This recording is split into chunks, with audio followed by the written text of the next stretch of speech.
Hello everyone, welcome to AWA family.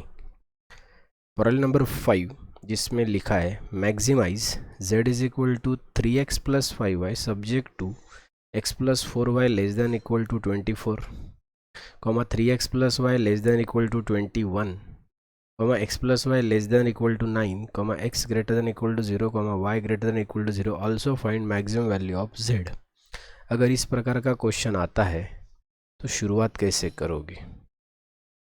No doubt question का headline है solve the LPP by graphical method. अभी तक के हमने इसके चारों प्रॉब्लम डिस्कस किए बेटा। अभी आपको ये 5th नंबर समझना है।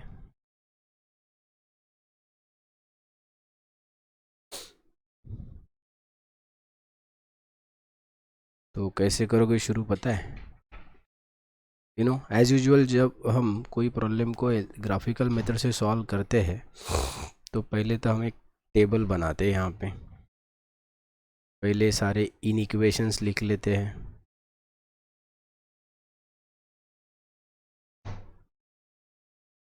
फिर इक्वेशंस, फिर पॉइंट ऑन एक्स एक्सिस,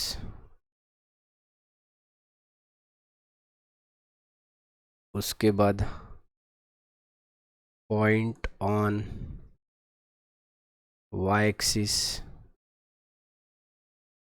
उसके बाद ओरिजिन टेस्ट,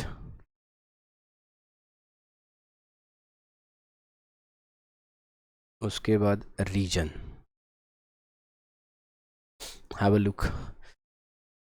चलो तो एक एक कंसेप्ट को हम समझेंगे। सबसे पहले आपको कौन कौन से इनइक्वेशन गिवन है वो देखेंगे। तो प्रॉब्लम में पहला है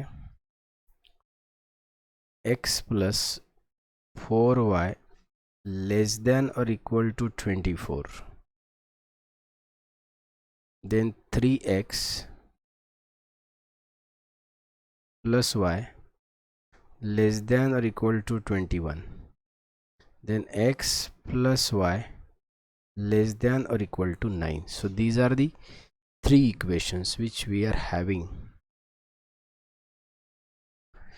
चलो बेटा अब इसका इक्वेशन में कन्वर्शन। तो यहाँ आएगा x plus 4y equal to 24, 3x plus y equal to 21, x plus y equal to 9। Point on x axis की जब बात आती है तो y के जगह 0 रखो। तो y के जगह 0 रखोगे तो x का वैल्यू 24 आ जाएगा। और पॉइंट ऑन y एक्सिस की बात जब x के जगह 0 रखोगे तो 4y इज इक्वल टू 24, तो यहाँ 0,6 आ जाएगा।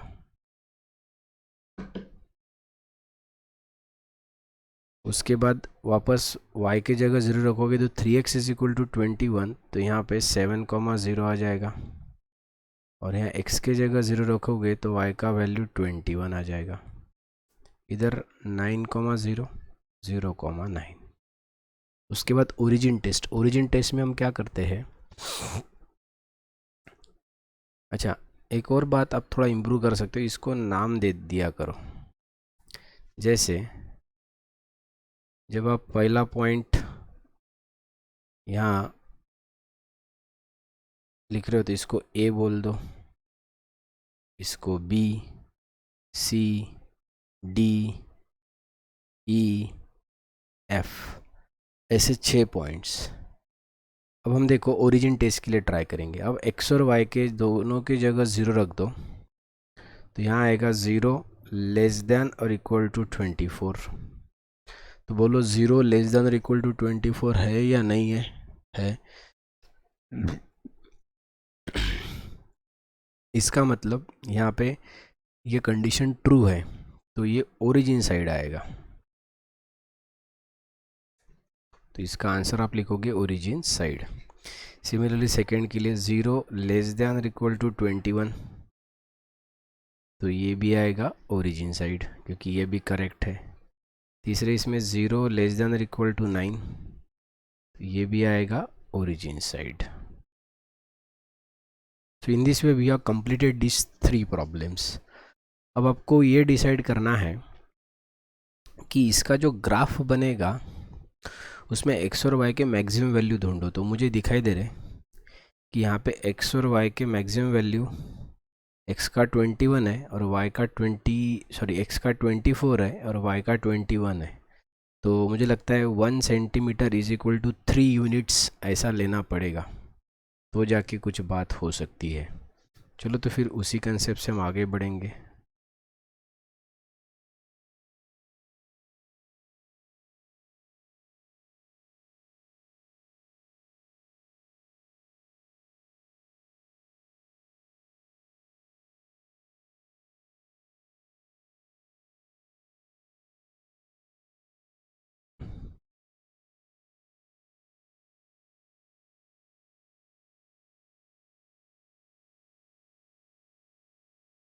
तो x के ऊपर 8 लगेंगे टोटल। सो ये 1 2 3 4 5 6 7 8, इधर 9, इधर साथ ही लगेंगे 1 2 3 4 5 6 7 और 8, 3 6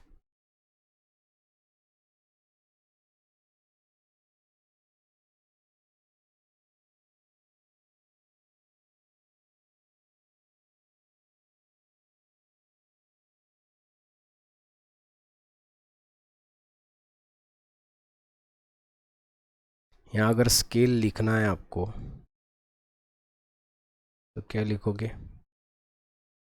on both axis 1 centimetre is equal to 3 unit. चलो अब एक एक लाइन को ड्रॉ करेंगे। पहला लाइन 24,0, तो ये पॉइंट है वो, इसको ए बोल देंगे। 0,6, इसको नाम बी दे देंगे। अब इस दोनों लाइन को अगर ज्वाइन करना है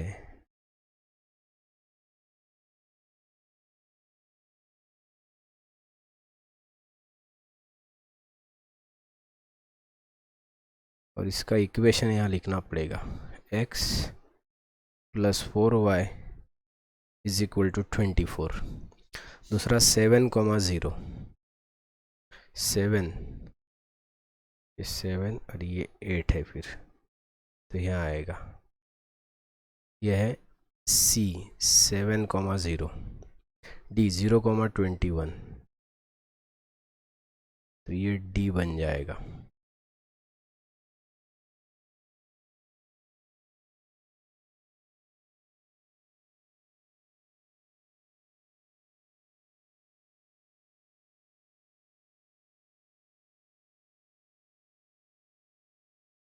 इस लाइन के इक्वेशन को लिखेंगे 3x plus y is equal to 21। अब 0,9 है और 9,0 है, तो ये यहाँ है 9,0, तो ये E पॉइंट है और ये F पॉइंट है। अब इस दोनों को ज्वाइन करने वाला लाइन बनाना पड़ेगा।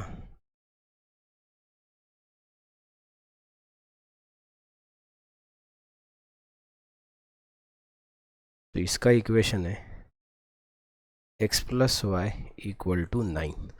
तो आप देख सकते हो लगभग हमने यहाँ पे जो तीनों लाइन गिवन थे उस तीनों को ड्रॉ कर लिया है। अब आपको ये सोचना है कि फिजिबल रीजन कौन सा है, और फिजिबल रीजन वही होता है जो सबको कॉमन हो।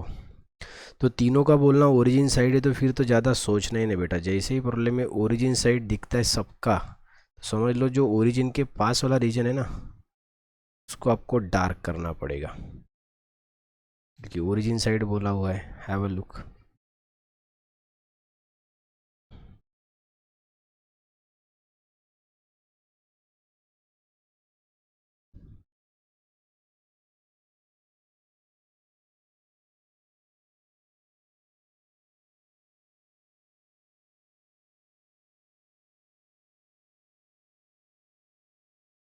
Have a look.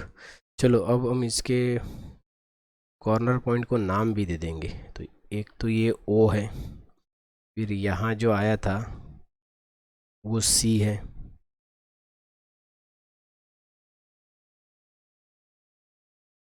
ये जो था ये सी है, ओ सी। यहाँ के इसको नाम दे देंगे पी, यहाँ पे जो कॉर्नर पॉइंट है उसको नाम दे देंगे क्यू, ये पी ये क्यू, इसको तो बी नाम है। तो फिर आप जनरली क्या लिखते हो यहाँ, द फिजिबल रीजन इज, या फिजिबल रीजन कौन सा है, O C P Q B O, which is shaded in the graph, which is shaded in the graph, have a look। उसके बाद here x greater than equal to 0, y greater than equal to 0, it is non-negativity constraints। इसका मतलब जो भी graph यानी feasible region आएगा वो first quadrant में आएगा, क्योंकि प्रॉब्लम में सीधा सीधा मेंशन था x is also greater than equal to 0 और y is also greater than equal to 0। अब आपको एक एक के कोऑर्डिनेट्स के बारे में सोचना है। तो यहाँ पे देख लो, o पता है, c भी पता है, b भी पता है, सिर्फ p और q आपको निकालना पड़ेगा। तो यहाँ हम करेंगे कैसे, तो पहले फॉर पॉइंट p के लिए हम जाएंगे। जब आप पॉइंट p निकालना चाहते हो तो बताओ p जो पॉइंट है वो किसका किसका इंटरसेक्शन है। So point p is the intersection of EF and CD।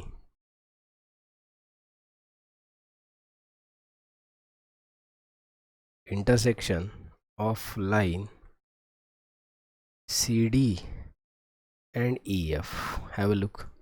Point P जो है वो CD और EF का इंटरसेक्शन है। अब CD का और EF के इक्वेशन, तो CD का इक्वेशन है 3x plus y is equal to 21 और EF का equation x plus y equal to 9। अब इस दोनों को हम साइमल्टेनियसली रेडीमेड सॉल्व कर सकते हैं, माइनस माइनस माइनस, तो plus y minus y cancel, 3x minus x 2x, 21 minus 9 that is 12, तो x का वैल्यू 12, x का वैल्यू 12 उठाकर आप दो में से कहाँ पे भी रखो, मैं यहाँ रखता हूँ। So 12 plus y equal to 9, sorry x का वैल्यू 6 आएगा ना, 2x इज इक्वल टू 12 बोले तो x का वैल्यू 6, तो x का वैल्यू 6 दो में से कोई भी इक्वेशन में रखो, यहाँ y का वैल्यू 3 आ रहा है। इसका मतलब देयरफॉर पॉइंट P के कोऑर्डिनेट्स है 6,3। वैसे ही आपको ग्राफ से ही पता चल जाएंगे, यहाँ पे भी देख सकते हो बराबर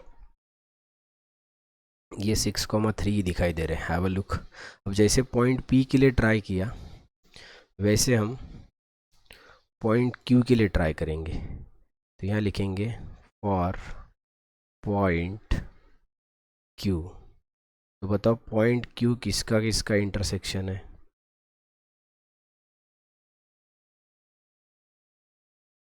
intersection of line point Q जो है वो AB और EF का है, AB एंड EF। तो AB का इक्वेशन है x plus 4y is equal to 24 और EF का है x plus y equal to 9,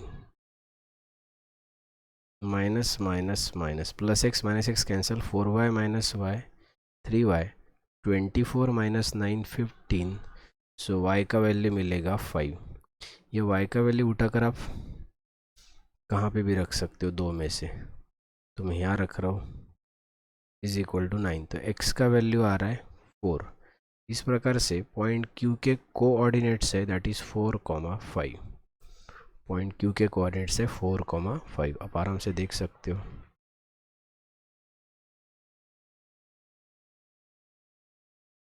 so that's why the point Q coordinates are 4,5। अब हम यहाँ पे ये देखेंगे कि मैक्सिमाइज बोला है या मिनिमाइज बोला है। तो इस प्रॉब्लम में बेटा मैक्सिमाइज की कहानी है, तो आप यहाँ लिखोगे here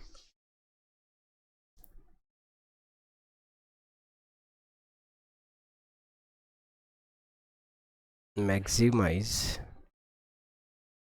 z is equal to क्या बोला हुआ है 3x plus 5y, 3x plus 5y, 3x plus 5y। अब हम क्या करेंगे, इसमें एक एक कोऑर्डिनेट को रखेंगे। पहले z सफिक्स o, तो x और y के जगह 0 रखो, तो मुझे लगता है ये आंसर 0 ही आएगा।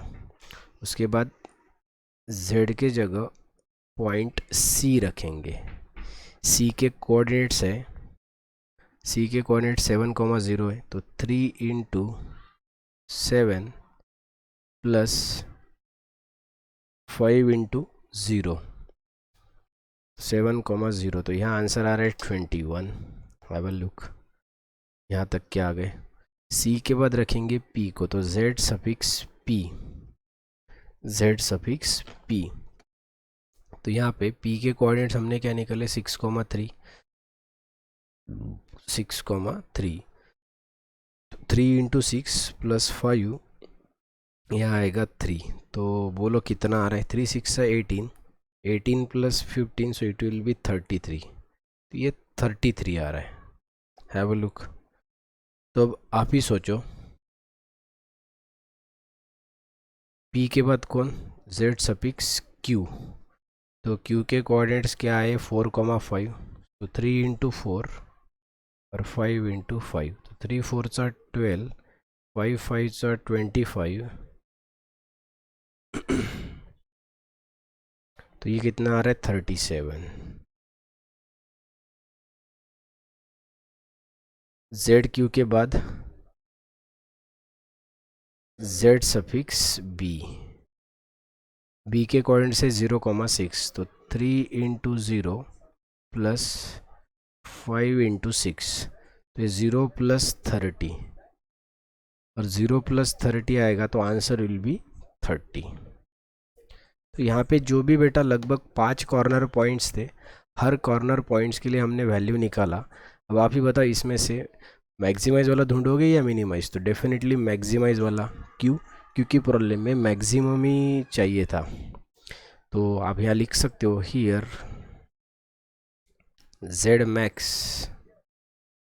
is equal to 37 at point q when x is equal to 4 and y is equal to 5. So this is the best concept we have. Take your time, समझो और बताओ क्या जो हो रहा है एकदम करेक्ट है।